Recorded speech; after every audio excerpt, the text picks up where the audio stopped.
Coimbatore collectorate canteen. இது கலெக்டரேட்டுக்கு உள்ளே வந்து 2 வீலர் பார்க்கிங் பக்கத்தில் இருக்குது.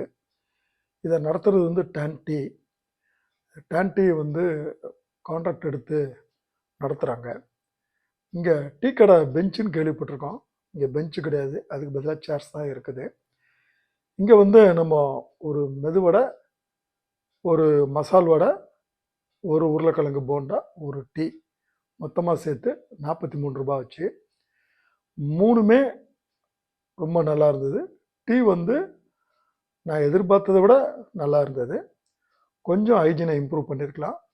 நியூஸ் பேப்பரில் வச்சு கொடுக்கறதுக்கு பதிலாக டிஸ்போசபிள் பேப்பரில் வச்சு கொடுக்கலாம். அந்த டிஸ்போசபிள் பேப்பரை கூட ஒரு எவர்சில்வர் பிளேட் மாதிரி வச்சு கொடுக்கலாம். ஏன்னா அந்த எவர்சில்வர் பிளேட்டில் வச்சு கொடுத்தீங்கன்னா கொஞ்சம் நீட்டாக இருக்கும், வச்சு சாப்பிட்றதுக்கும் கன்வீனியண்ட்டாக இருக்கும்.